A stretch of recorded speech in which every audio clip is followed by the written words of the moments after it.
Over and over. Well, Oh, there's your sound effect bingo card square, yes. by the way.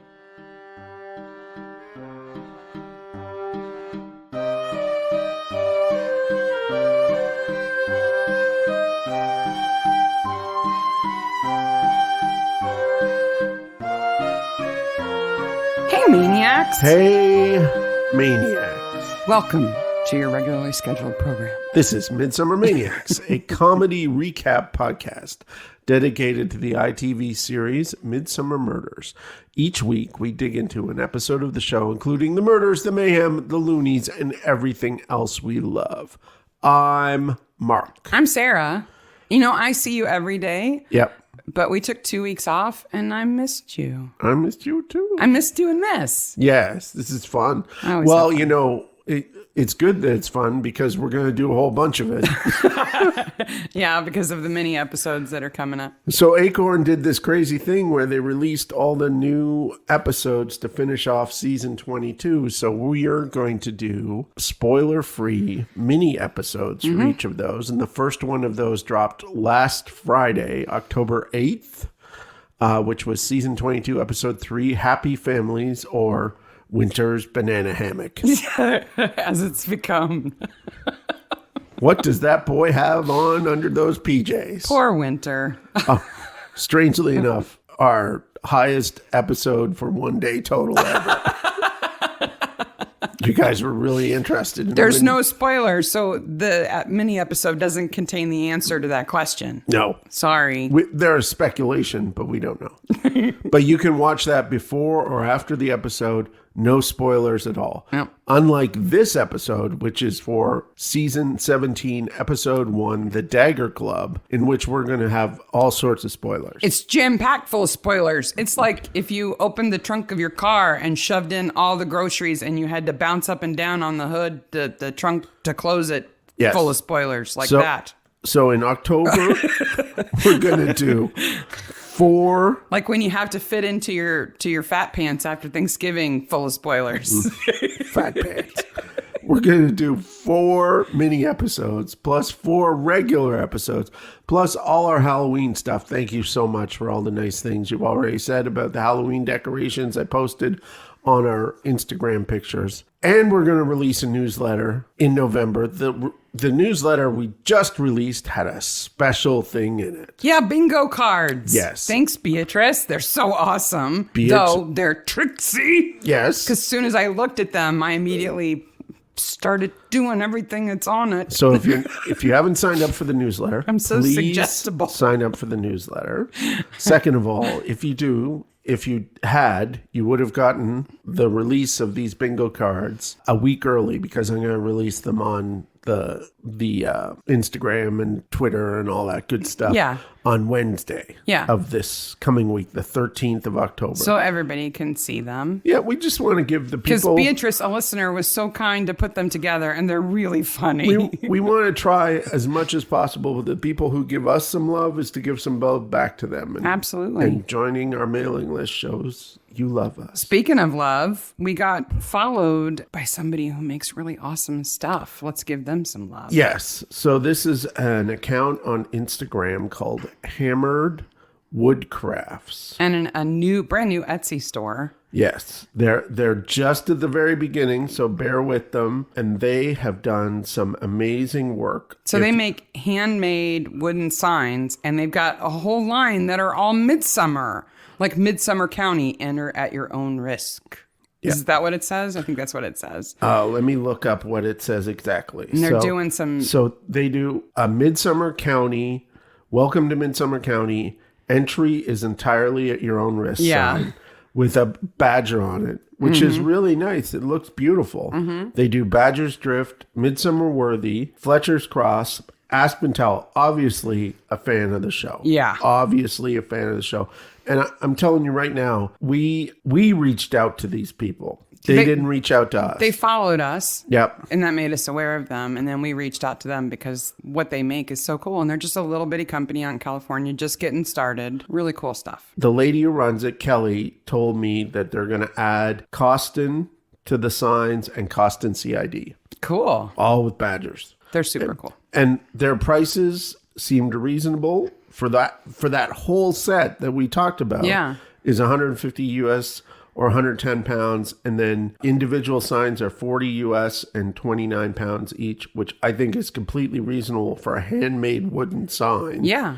And plus shipping, of course, but they certainly seem to be super nice and super great. And I saw those signs and I was like, oh, we need to get one of those because that was awesome. We also just have listeners who are super creative all the time. So if you make something that you think, other listeners would like, let us know about it. Yeah. And if we think it's a good fit, we'll certainly be happy to mention it. Speaking of, I make other things. You do? I do. No, you don't. Yes, I You spend do. all of your time making Midsummer Maniacs. No, well, it seems like it this month. But I'm a extra level of crazy because this month I'm releasing my second Kickstarter for my comic book. Comic book has nothing to do with Midsummer Murders, but we hope if you're interested in what we do on the podcast that you might be interested in the comic book. It is targeted to young women, particularly young women of color. It is a comic about using science and reason and thought to challenge the supernatural. Yeah, it's fun. And drawn by an amazing artist who does work with Dark Horse Comics already. Mm-hmm. Just fantastic. I'll put information about that in the show notes. If you in no means have to do anything for that, but if you're not interested, ignore it. If you are, check it out. Check it out. Okay. The Dagger Club.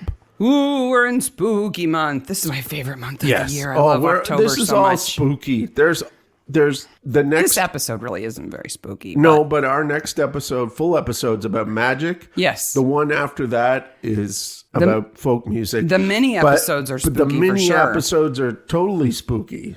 I love October. Yeah. So much. The leaves are changing. I can wear a sweater. I have a body for winter, Not Sergeant Winter. Okay. I didn't want you to get worried there. You gave me a look like, what are you trying to say, Sarah?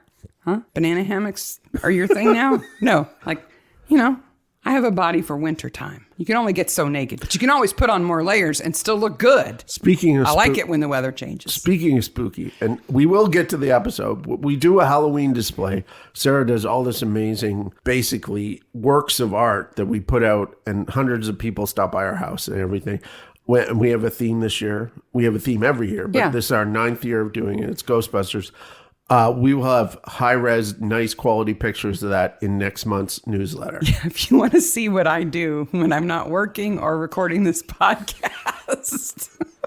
How did we raise 4 children? I don't really understand that now. Well, in between, I guess.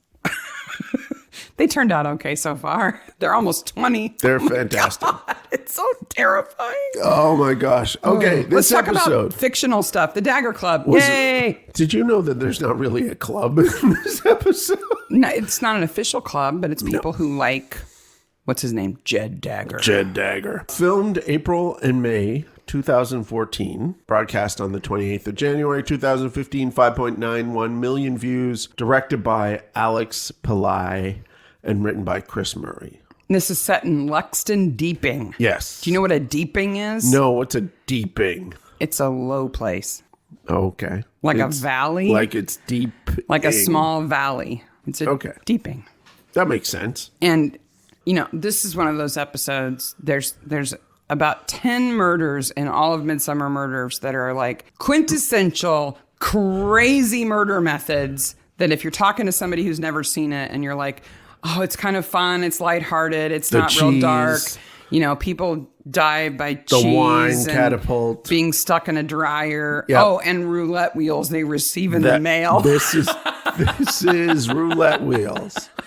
And I talked about this a few episodes ago that I thought that was the episode, but this is the episode. Yeah, it's easy to get them confused because it's not an episode that's about casinos or anything.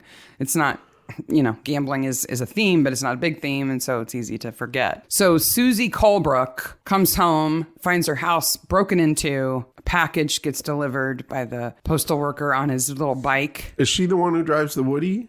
Yes. It's a nice Woody. I always like the cars, the older cars. Her house has been trashed, and a manuscript has been stolen. Stolen. From a drawer. If you had that thing, if you had that manuscript, is that where you would keep it? I can't tell you how many times in my notes I have written, why did she not keep the manuscript locked up? Or hidden, not in a drawer in the living room. Just put like a lock on it. Something. Put it somewhere where people wouldn't know to look. I know where they could put it. Right beside the copy machine after they made another copy of it. No, you can only have one copy. Yeah. Especially because we are led to believe this is a typewritten manuscript. Yes. If it's a typewritten manuscript, I'm telling you, you need to be copying it every day. Well, especially if you're the author, the very first thing you would do is copy it, right? I mean, you'd copy the progress. You'd make sure there were duplicates of it. You're just asking for trouble if you only have one. Physical thing like that, you're asking for trouble. So Susie is an artist, and she illustrates the covers of this series of mystery novels. And yeah, she's painting one, obviously at the time, for this manuscript that's never been seen before by a writer who's dead, right? This posthumous publication. I understand that she paints mystery novel covers, but I don't think she needs a full-size skeleton hanging right next to her canvas for reference. No, I don't think so either. And I also, okay, this episode required a lot of extra material. Mm-hmm. It just did. Yeah, like set those dressing. Roulette wheels, all the magazines, the book covers, the paintings. There's a lot of stuff that they make. Mm-hmm. They could have made those paintings a bit better. I don't know. Somebody got commissioned to paint like 20 of them. They probably had to churn them out pretty quick. Yeah, I gotta think so. But they look... The books are supposed to be set in the 60s. They're very James Bondy, if James Bond had a drinking problem. Yes. Kind of covers. Yeah. And I think they look accurate to the 60s. Yeah. If they were from then. The fact that they're actually modern books, they're just set then. Yeah, I love book covers, but I wasn't too super impressed with these. Susie's got all kinds of good stuff in her place. Not only does she have the skeleton hanging, but she's also got magazines on the floor from where the place has been rifled. Yes. So there's a Midsummer Life magazine, which is a great reference back to a previous episode. But she's also got a copy of Tractors. Just Tractors. Why does she have a copy of Tractors there? I don't know. I mean, artists have strange things for reference images. Based on her husband, she should have a how to most inefficiently print a book. Yes. Book. Wow. That's one of my big questions of the episode is that her husband, Niles, who has a print shop, like literally like block printing, Gutenberg press kind of print shop, is going to publish a book. Oh, we'll get there. How is he going to do that? We will get there. One page at a time is how he's going to do it. We'll get there. The package is addressed to her at Home Cottage, Millbrook Lane, Luxon Deeping, M3I 4RT. It only has like stamps on it. Yeah, well, you know. They must be high value stamps. It's England. Inside is a roulette wheel, which of course I would like it. Okay, I do watch a lot of mystery shows. But if I got a roulette wheel in the mail, I would be like, this is strange. Oh, okay. First of all, you definitely open the box. Don't say that you wouldn't. Oh, I'd open the box, but I would flip it over. You flip what over? The roulette wheel. So you take it out of the box and then you look at the underside? Yeah. To see what? Maybe wires or... But there aren't any. Bomb goes in here. Signs but there aren't something. any. There's nothing on the outside. I guess. It seems weird to me. Then there's a note. And the note says, whatever you do, don't touch the spinner. And I am completely off right now because that is written in typewriter font, meant to look like it was typed. But it is the font's way too big. Easily twice the size of what a typewriter, like a typewriter that would type that would have to be ginormous, as big as a piano. Yeah. You listeners don't know this, but I don't know if we've mentioned it, that you collect typewriters. We have easily a dozen typewriters in our house. Yep. All of them are kind of standard 12-point type, I would say. Yeah. Yeah. To print that size, even 12 is a bit big for a typewriter. It's easily like 18-point font, at least on those cards. And then I started imagining a typewriter as big as a Piano. and I was off. It's typewriter font, but it was not printed on a typewriter. And it does have a nice red on the back. The red coloring is good ribbon red there. So you get this box. Yep. There's no from address. Nope. You open it. We can see that both of us would definitely open it. Yep. You would take the roulette wheel out of the box. Yes. Because you're going to look at the bottom of it at least. Yes. The card says whatever you do, don't touch the spinner. Yeah. What do? Be honest. What would you do? What do you think you would do? The most honest answer, I would show it to you to let you touch the spinner because I wouldn't touch the spinner. And I know you would. So I get killed. I couldn't do it. Oh my gosh. I could not do that. What, because it says don't do it? Yes. So you wouldn't do it? No. But I would be desperate to know what would happen if I did. And I know that if I showed it to you, you would be like, oh, where's the spinner thing? I need to touch it immediately. Okay, but that would make me suspicious. Yes. Not you telling me to touch it. But the card would make me suspicious. So the first thing I would do is call Maggie. Yes. Say, why did you send this to me? What is this? Right. Before I did anything with it, I would if say, I'm not supposed to touch the spinner, what am I supposed to touch? right. Yes. And why did you send it to me? Yep. And then if it was from me, like Yep. Cecilia's is later in the episode, or if I don't know Maggie or I can't reach Maggie, I don't think I would suspect that it was going to electrocute me, though I have to believe that when you pick it up, some stuff inside moves. You would hear some unusual sounds, right? I still don't understand how it works. Because especially this first one, she's not even touching it. No. So to generate enough electricity to kill somebody to go through the air.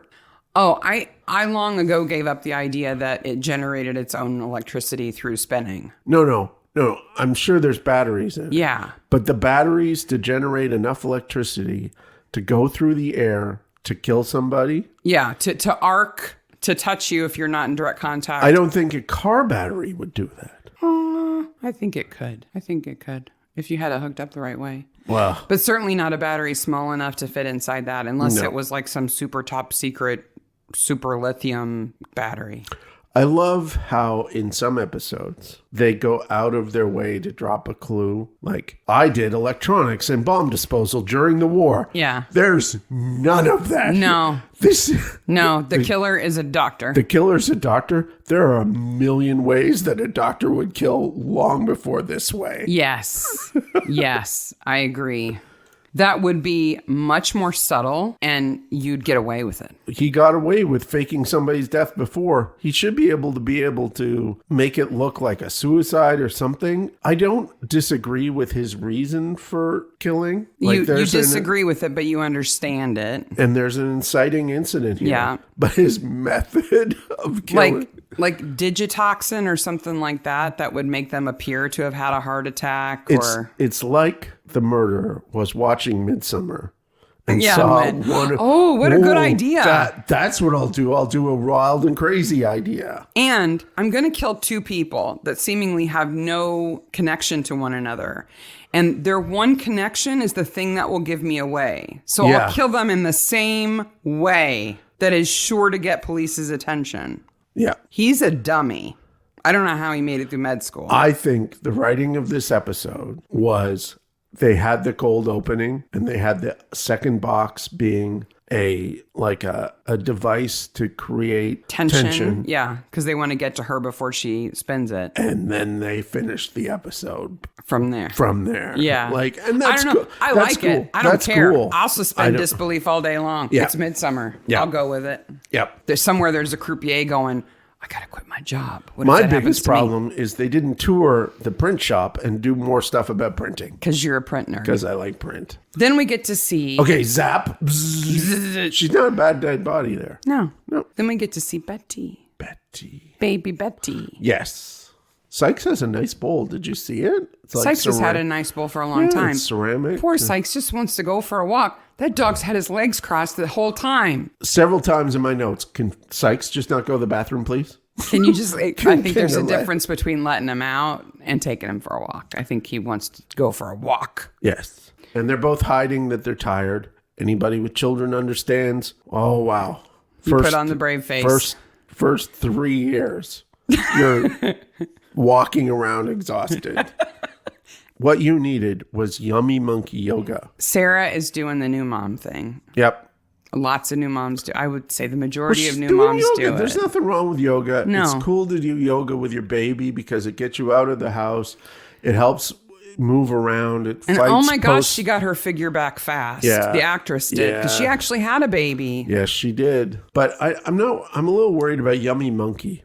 Monkeys aren't yummy. No, don't eat monkeys. The other thing she says she's going to go to is Make and Shake. Yeah, I tried to find that, but I was unsuccessful. I was successful. Make and Shake is a fun, friendly preschool group for parents and carers to share with their child, which combines hands-on cookery with energetic physical activity, aka something you do not do with a newborn. Oh. It's like a preschool thing. Oh, okay. If you had like a 3 or 4-year-old, I think it would be fun. She's definitely a newborn here. Yeah, Betty's a newborn. She's not going to go make and shake anything. Sarah's going to go make and shake. Making and shaking. Making and shaking. Yeah. So the whole idea of the card that is with the roulette wheel is that it's reverse psychology. Right? Yes. Whatever you do, don't touch that button. Yes. Just makes you want to touch that button. Part of me talks about that at the scene of the crime. But do you know anything about reverse psychology in reality, like how it actually works? Okay. My knowledge of reverse psychology began with Daffy Duck. Because Daffy Duck and Elmer Fudd in my very favorite cartoon, which is Duck Season. Daffy Bugs several times uses reverse psychology there in that, which is you say something like, don't throw me in that briar patch, whatever you do. Don't press that red button. And then the person does it. Right. Does the thing that you're trying to get them to not to do. That's what it is. Yeah. But do you know anything more about it? No. Like the psychology of it? Like the actual... No. My Psych 101 class was so long ago, they talked about phrenology, I think.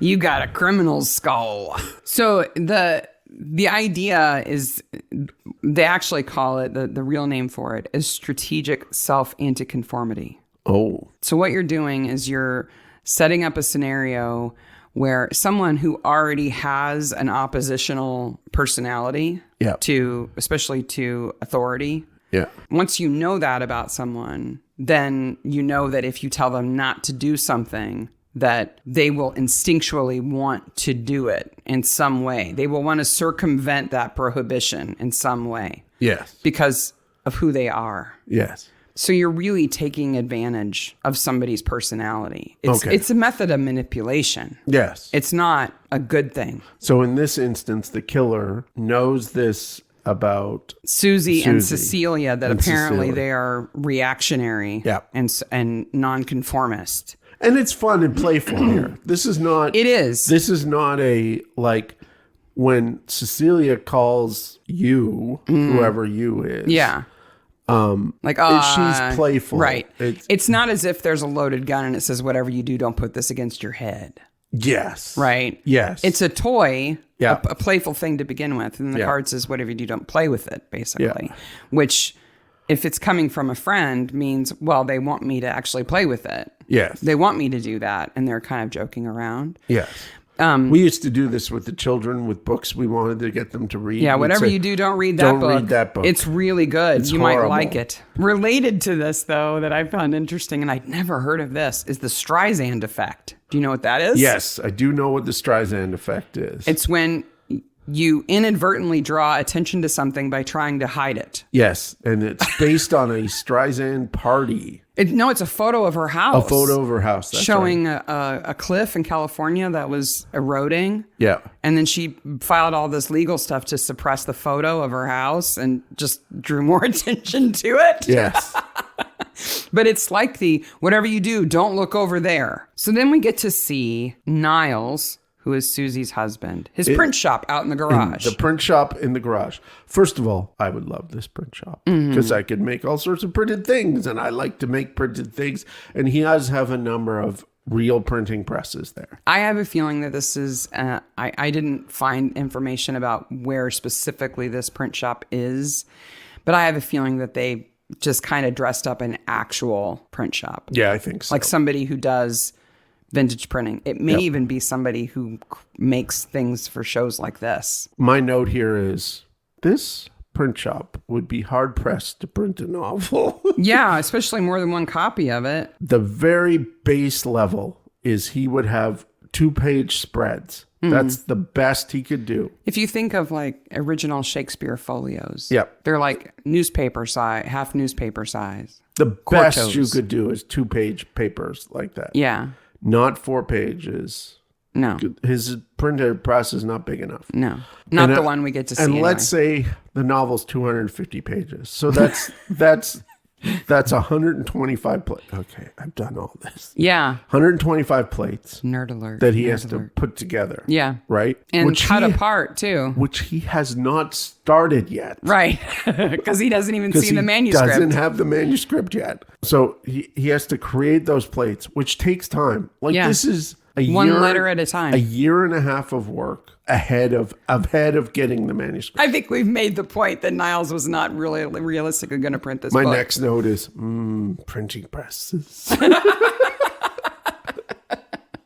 And then we get to meet Bella Summersby and Rob Mead. And do you know who plays Rob Mead? Okay, so Rob is So Bella and Rob own the bookshop. yes, the world's largest bookshop. It's bigger on the inside, that's for sure. That's for sure. It's like a TARDIS. No, I don't know who he is. That's Kobna Holdbrook Smith. Okay. He narrates all of the Ben Aronovich Rivers of London books. Oh, okay. I have listened to hundreds of hours of Kobna Holdbrook Smith's voice. Okay. He's so underused in this episode. He definitely is. He's such a good narrator. And he has done so much Shakespeare. It's crazy. I think he has probably single-handedly diversified the casts of big theater Shakespeare productions. He has led the way in London for people of color to be major roles in big budget Shakespearean productions. Oh, that's cool. He's so good. But I found out he's in post-production of a new movie that's coming out in 2 years Okay. called Wonka. Oh. That is a story of Willy Wonka when he was young and how he met the Oompa Loompas. Oh. And all kinds of people are in it. Is that crazy or what? That is. It's a weird thing. He is the second most underused person in this episode. True. Una Stubbs is way more underused in this episode. Who? Una Stubbs. Who's? She plays Audrey. Oh, yes. I get them confused because her name is Una Stubbs. And then the woman who plays Susie Colebrook is Una Kirsch. But Una Stubbs is Una. And Yes. Una Kirsch is Oona. But they're both Una. Anyway, yes. Because Una Stubbs, who plays Audrey Braceford in this, you've seen her before. She was in season 1, episode 2, Written in Blood. She was Selena Jennings. Yep. It's never too early to drink. It's noon somewhere, right? Yes. She was so good. She's Mrs. Hudson. And in she's Sherlock. Mrs. Hudson in Sherlock. Yeah. Plus tons of other things. Yes. She passed away just in August, Oh, that's a shame. just a month and a half ago. She's super good. So they've got this bookshop, Yes. and And they're having the Crime Writing Festival where crime plays. It's the 3rd annual one. it's not a very big festival. No, it's not. It's really just about George Summersby. Well, George and one other person, Silas Raven. So George Summersby is the one who writes the Dagger books, and his daughter is the one who owns the bookshop with her husband. And her uncle, who is George's brother, has written a memoir of he and his brother Yes. collaborating. And so, yeah, you got the whole family thing going on. And meanwhile, Kobna Holdbrook Smith is just over there going, I have a great voice. Let me talk more. Can I talk more? No. I should talk more. No. No. I have a gambling Because problem. you know who has to talk is Silas Raven. Yeah. Yes, because over on the side is a real author, Silas Raven. Or is it Trent Krim of The Independent? If you watch Ted Lasso, you get that joke. That's James Lance. Every time I see James Lance, I think, man, he has good hair. He's always had good hair. Okay. There are a number of things with Mr. Lance. Okay. First of all, he has great hair. Mm-hmm. Second of all, he plays characters who have great names. Yes. Okay. Third of all, he looks stunningly like my best friend from childhood. So much so that we call him by that guy's name when we see him. We see him. Yeah.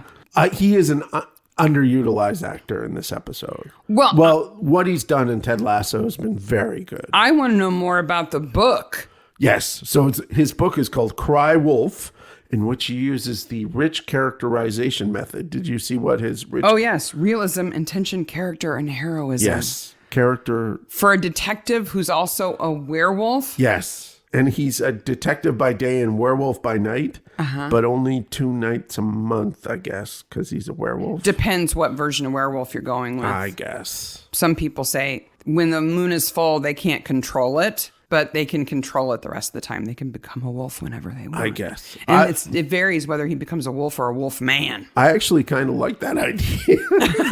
You would read that? It's kind of interesting. I like crossover stuff like that. But Miles has no interest in him. Jenny doesn't like him either. But Audrey's the best because she's got Beats headphones on. Oh my gosh. This is Una Stubbs.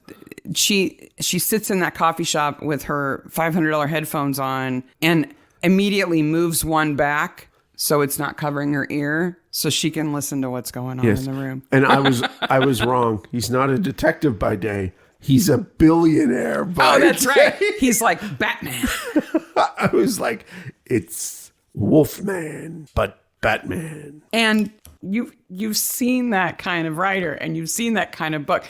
And Curtis Brailsford is like, Faker, hate you. You suck. Let me ask you a question. Like, he just stands in the back of the room and he's like, how is it to suck as bad as you? Yeah. What's it like to write books that aren't as good as Summersby's books? Anyway, that's the end of our question time here at the Crime Writers. So Nick Festival. Summersby is the brother. The doctor.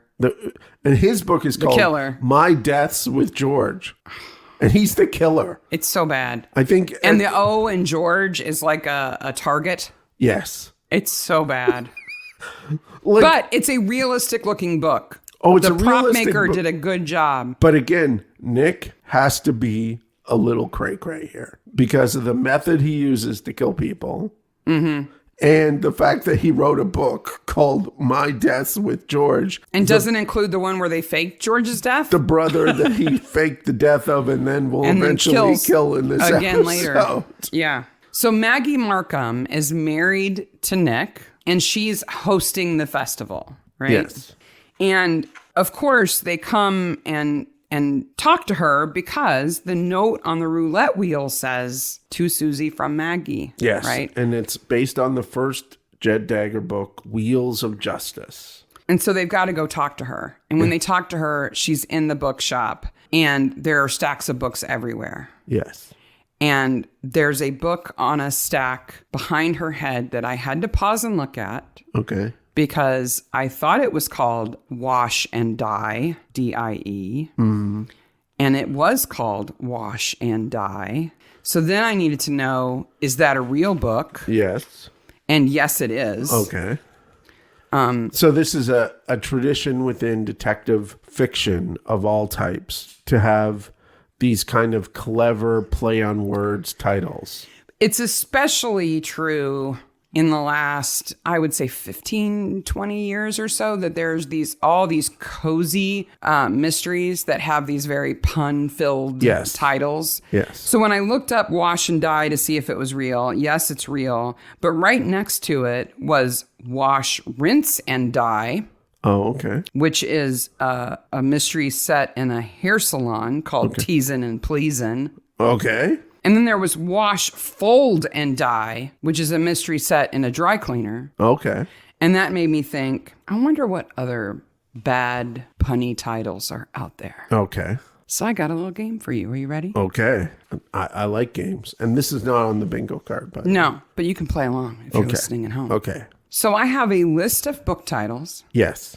some of which are real and some aren't. Okay. And they are all puntastic, cozy mystery titles. These are always fantastic. I love when people do quizzes like this. Because yeah. you like, it's like, is this a Batman villain or a new iPhone product? Right. Like, and so your job is to tell me which of these is not a real title. so this is real or not real? And for the ones that I made up, I did search for them just in case. Okay. Somebody so had you thought made of it these before. up. You didn't come up with a list, right? Found a list or anything? No. Okay. I found the titles and then I made some up. Okay. How many are there? There is 1, 2, 3, 4, 5, 6, 7, 8. Okay. What's the over under on this? I'm not telling you that. No. Okay. What do you think? I get 4 of these? I think I get 4 of these. Okay. 4 of them right out of 8. Murder's no votive confidence. Murder in a New England candle shop. Murder's no votive confidence. Do you want to say real or fake after each one, or you want me to read the whole list? Each one. Okay. Okay. It doesn't roll off the tongue, so I'm going to go fake. Oh, that's a real one. Oh, I'm 0 for 1 right now. Okay. Arsenic and Old Base. Murder at a rock and roll camp for baby boomers. Wow, these are hard. Obviously playing off Arsenic and Old Lace, which is a play that became a movie that's all fantastic. I'm going to go real. Nope. Oh! I made that one up. I'm 0 for 2. Okay. Number 3. Yep. Wanton terror. Murder in a Chinese restaurant. Wanton terror. Mm-hmm. I'm going to go that's real. That is real. Okay. 2 and 1. Oh, Ding, ding, ding. 1 and 2. Okay. End me a tenor. Murder in a glee club. End me a tenor. I think it's supposed to be like lend me a tenor. End me a tenor. But it's end me a tenor.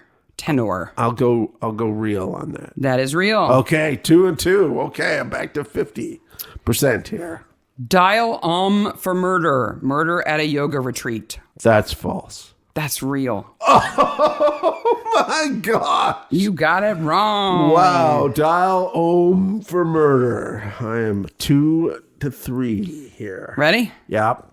Dead men sell no kales.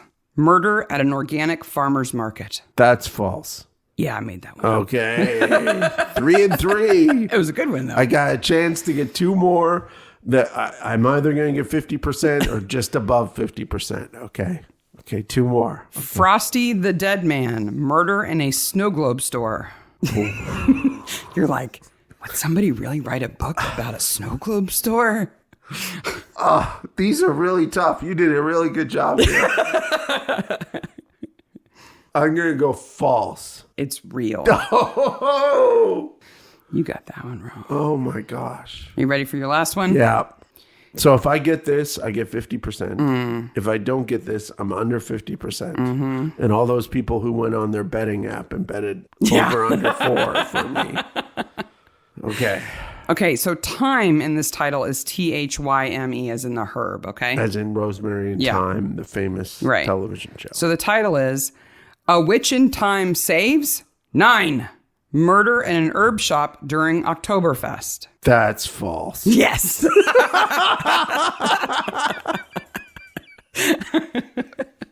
A Witch in Time Saves 9. 9.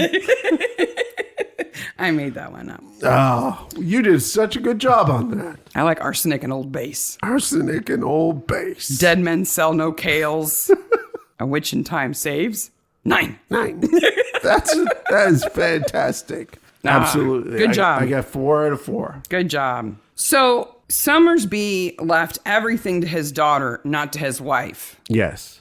and made Susie, the artist, his executor. Yeah. Why is his wife in this episode? I just feel bad for her. She just is cut out of everything, and she wasn't a bad person. I don't know why he did that to her. I don't understand. But then we know, okay, there's a second box and it's going somewhere else. And so there's this race to get to Cecile's house before she opens it. Yeah. And she does something that surprises me. What? She says the F word. Yeah. Okay. Just drops it. She says it in the credits, but I think, what is she supposed to say? I think I forgave them. I don't think she actually says it. Did I read it and not hear it, or hear it and not read it? I think you read it and didn't hear it. So it's in the subtitles, but she didn't say it? I don't know. You might have to review that, because I was like, wow, she just said it.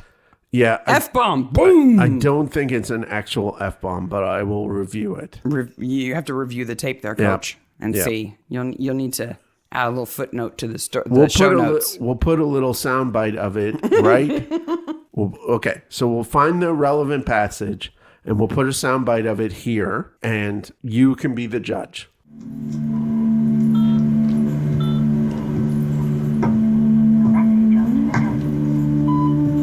Now listen here, you. Just because you're gallivanting around the countryside doesn't mean you can fob me off with presents.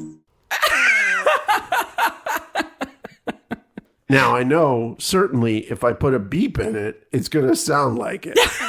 You're going to have to leave the beep out. Yeah. If she did indeed say it, sorry, there's a curse word in this episode. I'm sorry. But it's for a purpose and not just for cursing's sake. We're usually pretty careful about that. Can we just agree that Curtis Brailsford is creepy? Brailsford is creepy. His aunt is cool, and he is creepy. He's gross. Before we even know he has the whole Bella wall in his room, he creeps me out. Yeah. So Audrey Brailsford lives in Beehive Cottage, and her nephew, Creepy Curtis, is visiting. Yes. And Rob comes to see her. And she's just being a big old red herring, installing lights in her pergola.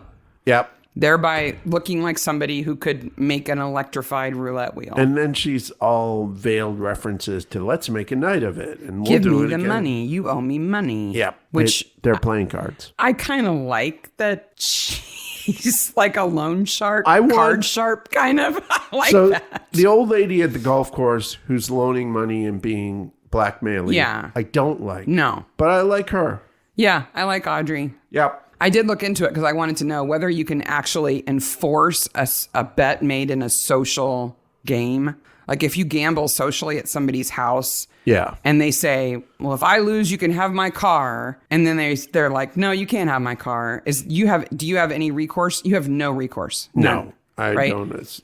The only recourse you have is other illegal things, like send Creepy Curtis to beat him up or something. Unless you wrote it down, I don't think it. Exactly. If you write it down and it's witnessed by other people, then it's a contract. And then you can try to enforce it in civil court. But if it's just a verbal agreement and it's not a legally sanctioned game anyway, you can't collect on it. No. So Rob could have said sorry, no, you can't have your money. No. I mean, everybody would probably say, I'm never going to play poker with you again or whatever. But okay. That wouldn't be a bad thing for him. Forgive a bunch of my debt? Sure. Instead, she's like, double or nothing, baby. Let's play again. Yep. During this big festival where everybody's got a ton of responsibilities, let's just sneak off and play cards. Okay. I guess. Rob's going to do it, I guess, trying to get his money back. At Cecilia's house, there's a big Dagger print that they find. Mm-hmm. There's mention of typewriter ribbon, which I, of course, am interested in. But I love her house. Yeah, it's beautiful. That house is beautiful. I believe that she sold 60s vintage clothing in London. Yep. She's got the house to suit it. Yep. She dresses to suit it. Yep. But she doesn't have the brain to not touch the thing when she's told not to touch the thing. Neil I wouldn't have the brain not to touch the thing. Neil wants a bigger cut, and he's talking to Treborn about it. So Vincent Treborn is played by Timothy Watson. I look at everybody's credits to see what else they've done. Yeah, and he's a familiar guy. He's really not been in a lot, but he's done voice work for 83 video games. Wow. Including Super Smash Brothers. What does he do in Super Smash Bros? Metal Man, Metal Mouth, Metal something. Something? I can't remember. I've never played it.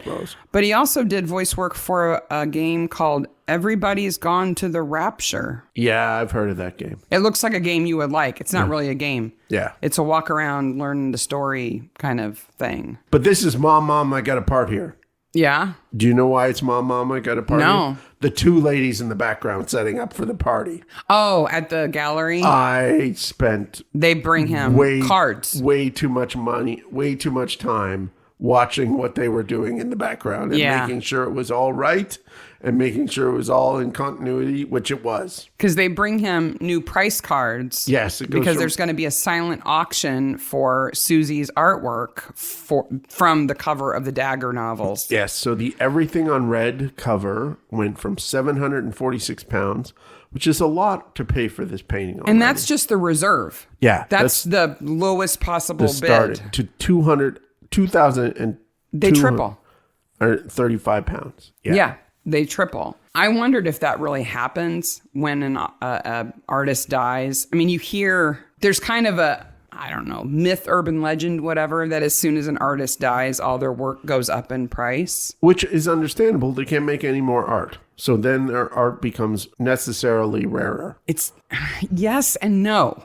Right? Okay. So it's different for authors than for artists. So let's start with authors, okay? Yeah. If an author dies, it really only impacts the price of their signed books because there will be no more new signed books. Yes. Right? And if those books weren't going for anything already, they won't suddenly be worth something, right? Understood. Otherwise, it's just there might be increased demand because of attention because of the news that they've died. Yeah. But that's kind of artificial price increase. Now, an artist, I read several places about the phenomenon of an artist's prices going up when they die, and they all kind of agreed, but one guy put it really, really well. He said the value of their art only goes up suddenly when they die if two things are true already. One is that their art was already in high demand. Yes. Right? People have to already want it a lot. Yes. And two, they have to die prematurely and suddenly and unexpectedly. Yeah, like if they die of old age, then their production rate goes down over time and people understand that there's going to be less art on the market and prices reflect that and it's kind of a gradual increase or decrease. Of course, that makes sense. Right? But if you're in high demand and you just drop dead, then there can be this artificial bump. But what I didn't know is the opposite can also happen if you die suddenly and your art is in demand and the executor of your estate isn't savvy. They can suddenly put a bunch of your work on the market and flood it and drive the price down. Yeah. Oh, wow. Because maybe they're desperate for money because there's like estate taxes to pay or something like that, or they're not savvy and don't appreciate the value of stuff. Or if you're an artist who kept a lot back and didn't sell much of your work, so there's suddenly all this work available, the prices can just plummet right after you die. Wow. So interesting. If you're an artist, be careful who you leave your estate to. I guess. Yeah. Or maybe you don't care anymore because you're dead. So Jeannie, George's wife, thinks the manuscript is a fake. She's like, this whole story of finding it in the attic is bullshit. It didn't exist, whatever. Yep. It's not real. What I want to know is whether you think he wrote it before he faked his death or after. Well, it's implied that he used this, that he still has a vintage typewriter. Mm-hmm. By the way, that's not a 1953 typewriter. I knew you'd say that. Anyway. It's like a 60s typewriter. Okay. We could talk about the typewriter alone for an hour in this episode, but on your own, you can do that. For my next podcast, boring typewriters tales for nerds. Anyway, so do you think we're supposed to believe that he actually finished that book after he faked his death? I believe so. Yes. So Susie knows he's alive. Yes, Susie has to know he's alive, and I think she does. And of course, Cecilia does, and George does. Yeah. So I think if you're going to fake your death, you need fewer people involved. Yeah, I think you need to know. And you probably need to move more than 30 minutes away. Yeah. 30 miles away. Like, the two problems I have with his faking his death is he moves 30 minutes away. Like, I'm in Sainsbury's and I see the Rev Suze and him. Yeah. Like he's everywhere. Yeah. Right? Second of all, he's wandering around the town in daylight at the book festival that's all about him. Yeah.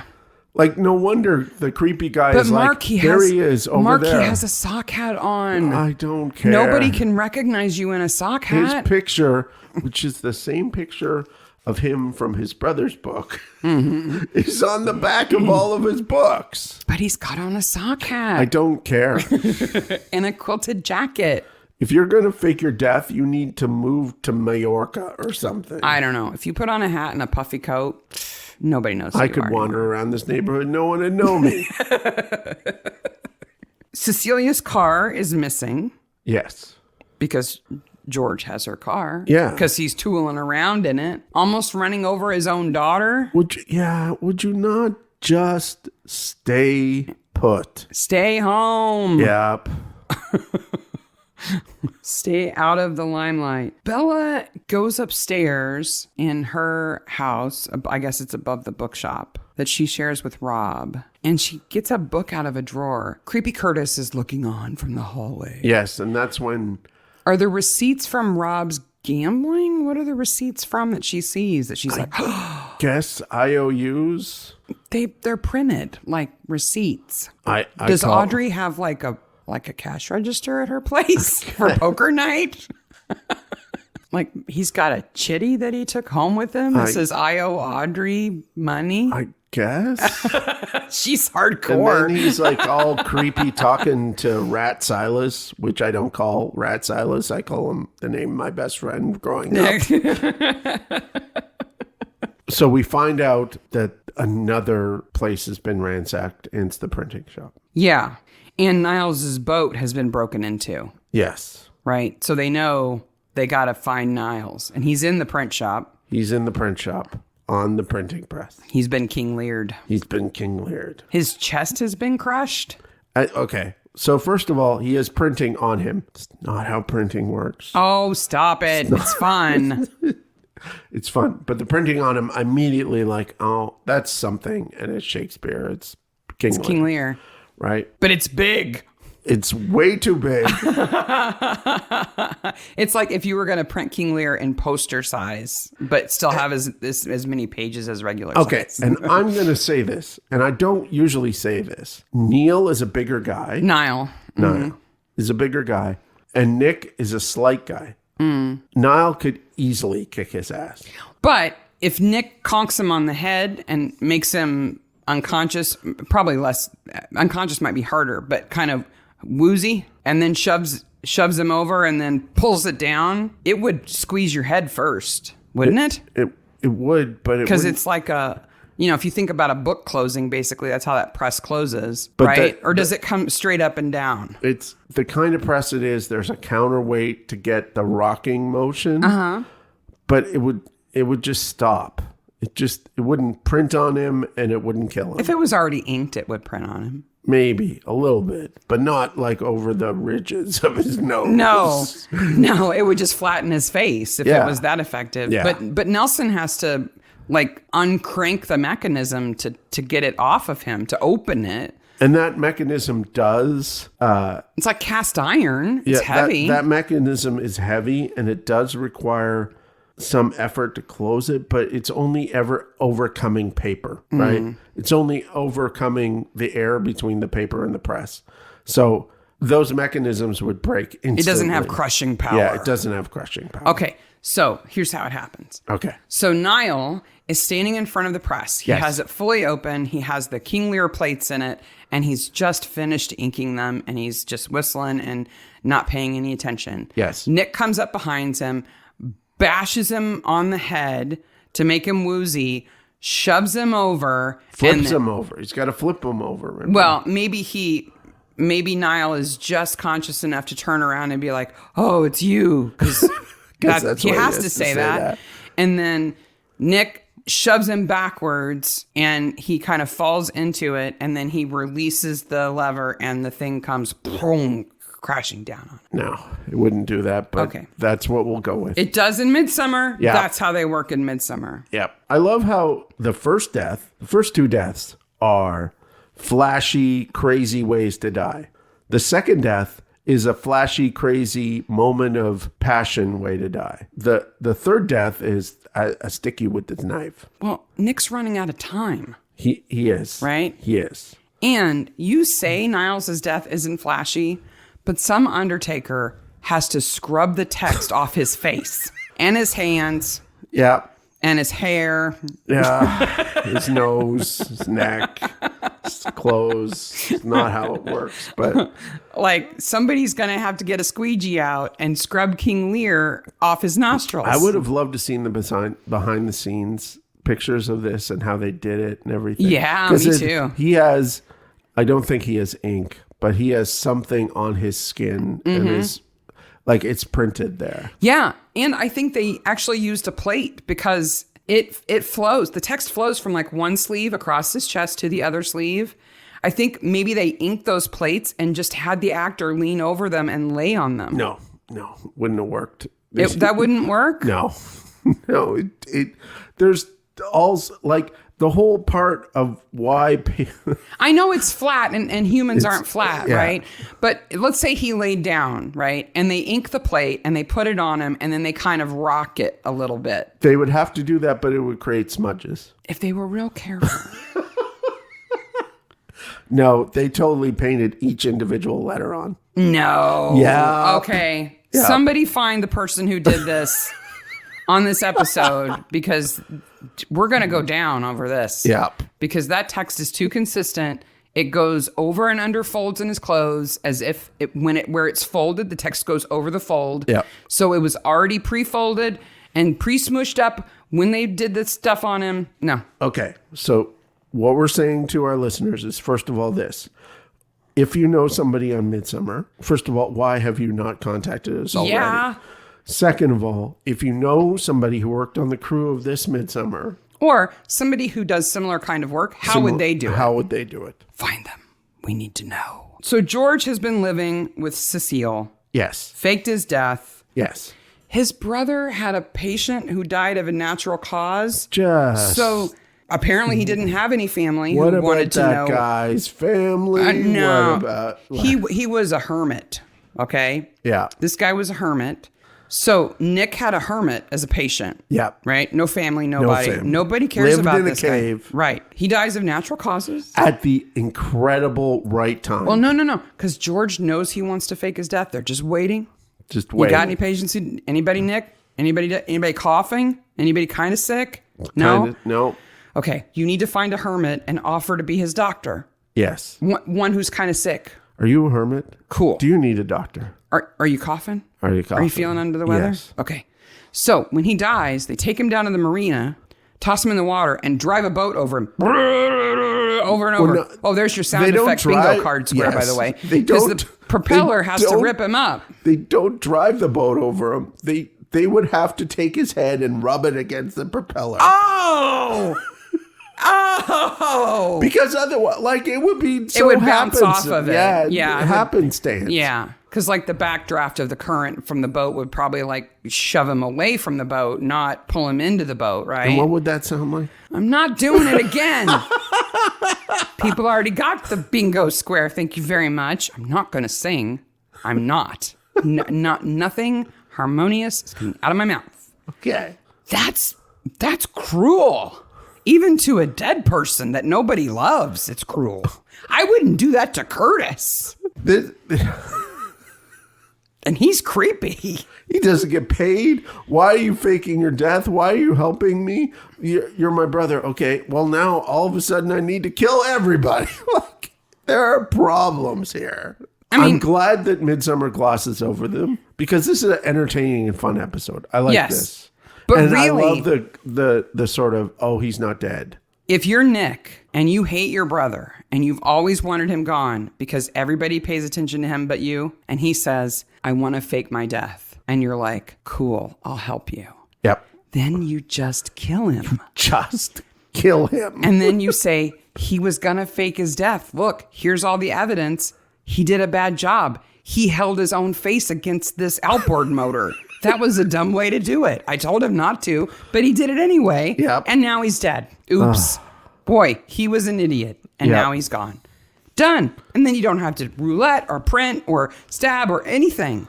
It's all done. This is the worst poker game red herring ever. I don't know what game they're playing. I don't know why they have 4 hole cards. I don't know why he puts up the cottage. I don't Like, Rob has a gambling problem. People who have gambling problems can't accept when they're losing. They think the next card is it. This is it. This is it. I'm going to win this time. His hand is not that good. it's not that good. And she's clearly showing signs that she has a better hand. And he thinks she's bluffing. People who win all the time don't bluff. They don't have to. They don't have to. And they fold when they don't have a good hand. Yep. They just fold. They're just out. With their 4 cards. No game has 4 whole cards that I know of. They're not playing. I don't know what they're playing. It's Luxton Deeping Poker. Okay. Different rules. Okay. Different rules. And okay, I realize it is the biggest bookstore on the outside, on the inside than it is on the outside. But her cottage is worth way more than that. Yeah, especially if it's only half of the bookstore. Yeah. Because Bella owns the other half. Yeah. Mangled by propellers. That's what the episode should be named. You know what they call faking your own death? What? It's called pseudocide. Pseudocide. And it's technically not illegal to fake your own death. It's not illegal as an adult to disappear Okay. and tell no one where you're going. No, I would say that that's not illegal. But you inadvertently end up breaking a bunch of laws when you do it because of what happens after. Okay. So like your family claims the insurance, now they're breaking the law. You don't pay taxes anymore. You change your name illegally. You start using a new identity. Now you're breaking law. This is why it has the 7-year. Yeah, you have to wait 7 years to have somebody declared dead. Yeah. Yeah, because eventually they'll surface if they faked it. Yeah. If they pseudocided by holding their own face against a boat propeller. And it would be so difficult to do nowadays. Oh my gosh. You'd have to go off the grid and live in the woods. And you would have to have a new identity, and that's illegal. Yeah, and then you're breaking the law. Yeah. Yep. So Unless you move to another country and start a podcast. Just saying. Just saying. So George has definitely faked his death. Everybody knows that now. Well, Barnaby and Nelson know it. And they confront Nick about George's body, and he admits that he helped him. Yeah. What they don't know at that point is that George is like in town. Like he didn't run off. He's there. Right. So Curtis sees him in the graveyard because his puffer coat and sock hat don't hide him well enough. Does Curtis have the worst? Like, okay, we've talked about this, that English actors sometimes are not the beautiful people that American actors are. Their actors look more like real people. But does Curtis have the worst mouth in Midsummer? He does. It's just bad. Here's what I don't get about Curtis. He's creepy, right? Yeah. Why does he like George? He should hate George. Yeah. Because he loves Bella. And when Bella dumped him when they were like 12 or whatever, Bella said, "My parents won't let me see you anymore." Yeah. Right? So Curtis should be like, "Well, then I hate your parents, Jeannie and George. Oh, I hate you." Yeah. But he doesn't. He's like George's biggest fan. The whole way they know that Maggie is involved is because she tells him there's 23 murders in the books. And he's such a fan, he knows there's only 20. Yeah. Which means that she's either killed 3 more people and is including them in the book total, or that she's read the manuscript. Yeah. Of the missing book. So he is a big enough fan to know that. He's a big enough fan to recognize George even in his super disguise. Yes. But he should hate them, right? He should hate him. And he ruined his life. The fact that he went out with Bella for a while with a mouth like that is... when they were little. He should be happy, you know. By the way, the actress who plays Bella Summersby, her name is Georgia Taylor. She's been in over 1,000 episodes of Coronation Street. Wow. So people probably really know who she is if you've ever seen Coronation Street, which most people in the UK, I would say, have seen at least a bit of. But yeah, I don't know. I understand why he would still be obsessed with Bella, but not with George. I don't think he would like his books. And I also got to think he's not the smartest bulb in the pack. And he immediately knows it's George. Because he knows George. He likes George so much. Yeah. He knows him so well. So George and Bella meet in the woods. And then George is killed on the bridge that you love so much. Okay. It's a cool bridge. It's a cool bridge. It's suddenly foggy fog, by the way. It's suddenly super foggy fog. There's a jump scare here. Mm-hmm. I'm like, oh, Midsummer. Well, George is on the run. Yeah. He knows there's a killer. He knows the killer's probably out to get him. He should know exactly who it is. What I want to know is they find Bella with the knife and a dead body and the knife in her hands. Mm-hmm. And they don't take her to the cop shop right away. No, let's go back to your bookstore. What? Why doesn't George just go to the police? His girlfriend has been killed. Yep. His former girlfriend, everybody believes he had an affair with Susie. She's been killed. Yep. The printers get... Niles has been killed. Yeah. I would say, you pretending to be dead is not really working. It's probably time to give yourself up to be alive. Now, this episode, because I do this now, because I'm old and forgetful, about 10 minutes in, I go, okay, I think it's this person. Mm-hmm. And I fast forward to the end. I see who it is. Because so then I can pick up clues and stuff like that. I think I remember thinking that maybe it was Bella who had done this at one point when I think we first watched it. Because she's there with blood on her hands and the knife. Well, and you can imagine her wanting to get revenge against people who she thought hurt her dad in some way or helped her dad lie to her. Yes. If she was angry at her dad for faking his death and she uncovered it, then she would want to kill those people too. But no, it's her uncle. Uncle Nick is the killer. When they find her with George dead in her arms, yes, they take her back to the bookshop. But first, they put her in either an ambulance or in the police van. Yeah. And they put a blanket on her to talk to her. And they bring her tea, which they do in every scene similar to this. In every cop show you've ever seen. Somebody's in shock. You bring them hot, sugary tea. Yep. Right? Something warm and sugary because it helps you get over shock. Who provides it? Well, if you're not at somebody's house and you can make the tea there, if you're in the woods, who provides it? You asked me this, and I've decided that there's a tea van that follows around the ambulance. Just in case. That provides tea. They're like the tea ladies who work in offices, but they're like on call and they have woo sirens and everything. They're like, tea emergency, let's go, Betty. They also do chips. They provide snacks to the Sacos and stuff. Yeah, fish and chips and sugary tea. Cod and chips. Can they come to our house? Because that sounds really good. Yes, it does.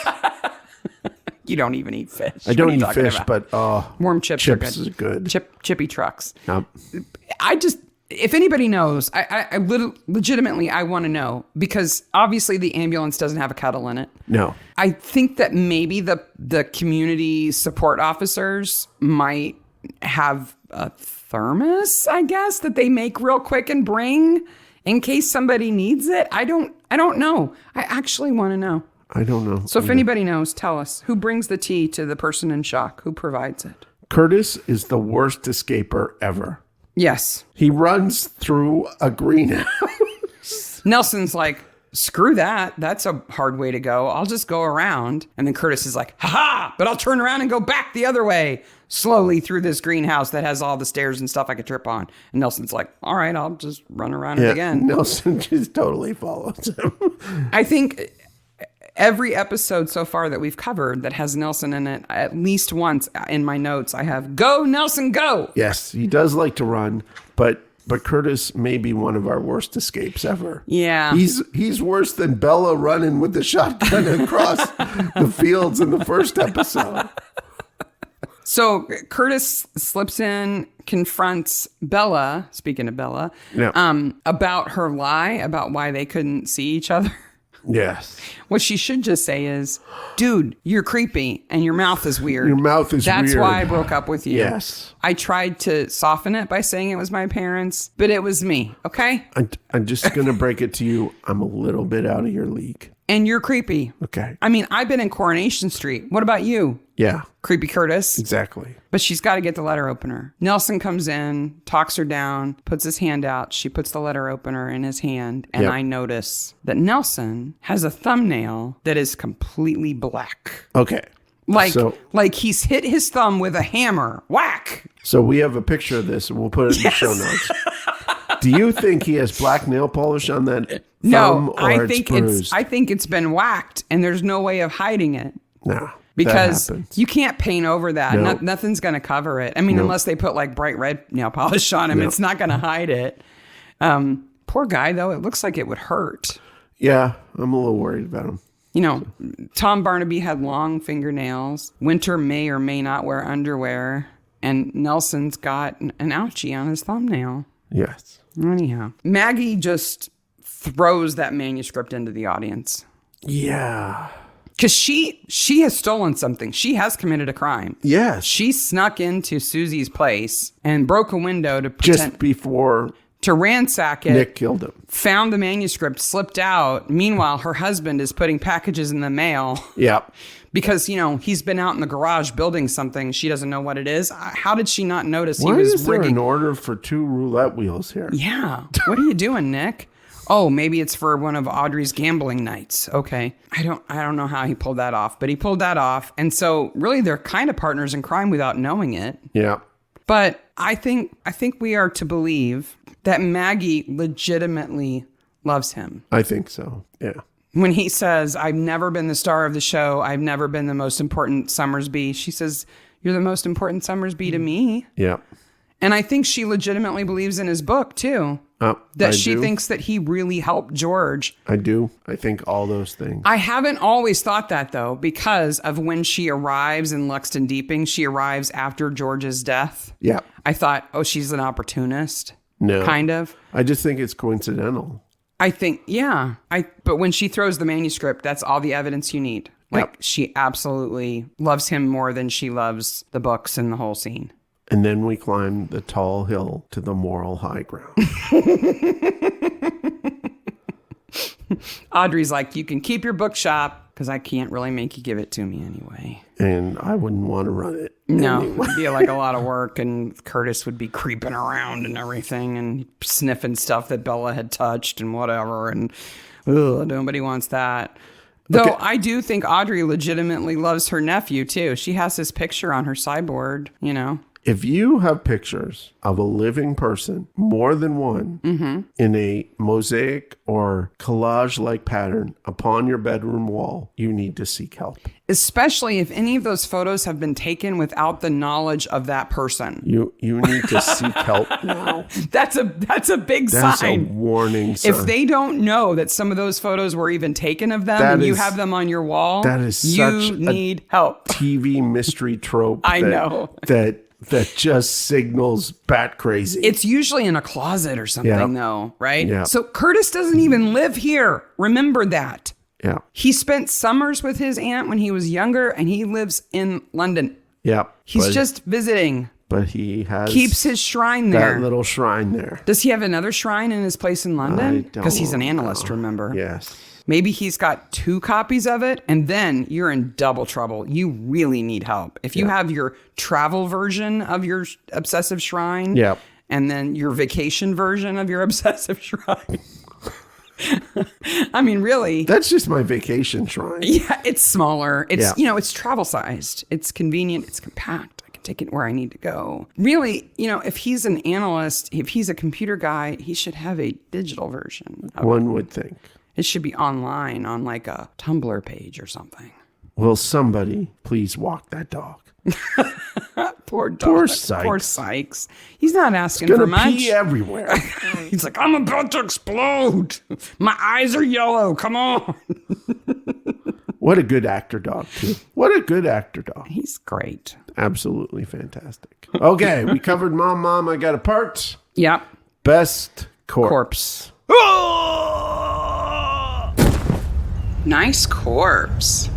We've got Susie, Cecile, Niall, and George. Who are you going with? I know I complained about it, but Neil's presentation of his corpse, the fact that he doesn't move, the writing on his face and his clothes is perfect. You can't have him. They did a great job. You had nothing but criticism of that body, and now you're going to say he's best corpse? Best corpse. I don't know. I would have said Niall, because I agree with all of those things, but for real reasons, not for reverse psychology, Streisand effect reasons that you're claiming, because you said it was all fakety fake. But Susie gets some credit because she not only flies backwards after getting electrocuted. She does do a great fly backwards. But she has to then sit there with her eyes wide open, looking like a rag doll. And man, you just don't get the first roulette electrocution again. I mean, she's it. Yeah. So I'm going to say it's a tie between those two. I'll admit that. After the credits. Okay. Audrey throws Curtis out, hopefully, but she doesn't. She loves him. She feels sorry for him because he's obsessed. Why didn't she run her gambling den in her house? Maybe she just likes to torture people by doing it in their place. I don't know. Okay. Maggie collects all those pages and then they publish that book. You don't think Maggie's going to do some time for stealing it? Maybe. And I think Miles Radigan's going to publish that book. Miles should publish the book. He published all the other books. I know he's a creepy guy, and he was in Bantling Boy, and he was creepy in that too. But he's not as creepy as Curtis. His name is Simon Kuntz, by the way, the actor, and he's good at being the high-handed, bald guy who looks down on you. Yes. Yeah, Miles should publish it, and they should put Susie's cover on it, because she did paint it. It was almost done. I have to think Vincent Treborn's going to make a mint on that art. Yeah. And I have to think Silas Raven is smart enough and savvy enough to be like, I was there when this all went down, and turn that into a book or publishing or, you know. I wonder who Susie and Niles left their estate to. They don't have any kids. So who gets all that fat cash from those paintings selling? Yeah, I wonder. Maybe Maggie. Maggie might come out like really well here. Yeah. Because she could say that George gave her the book. She admits that she broke in to take it in front of a room full of people. But Susie's not alive to like prosecute her for it. Neither is Niles. So she might not do any time. They might say, you know what? She's got her hands full. Her husband's going to prison forever. So yeah, he's going to cuckoo prison.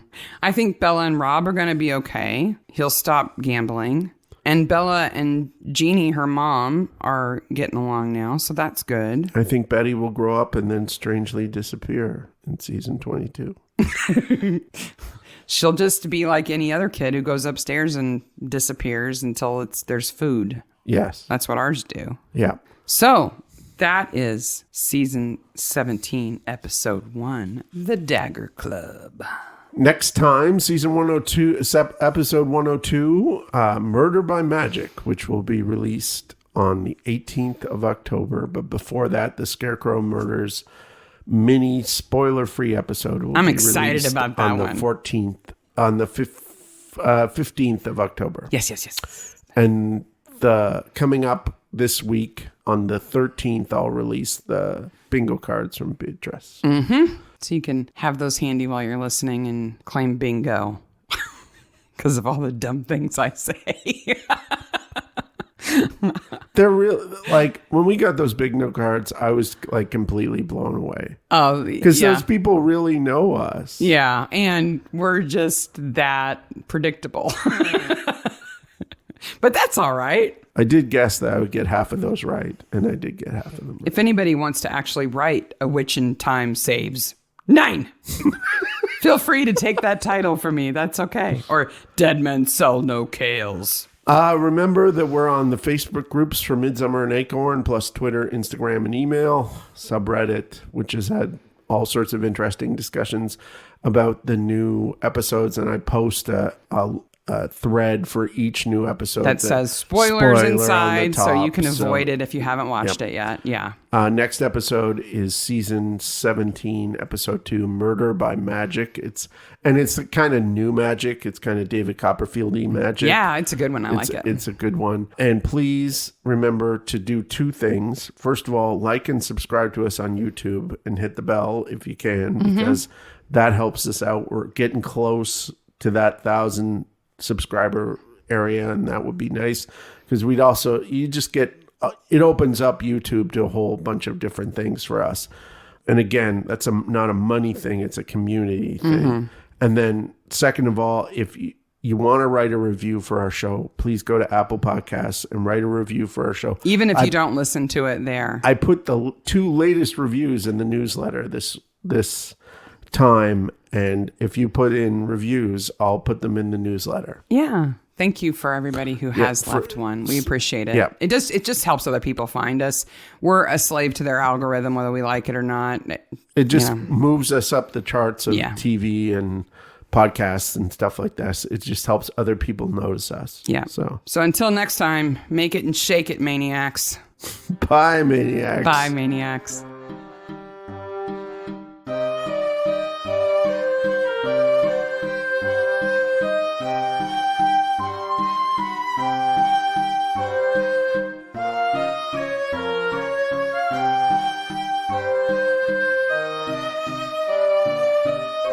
Peter picked a peck of pickled peckers.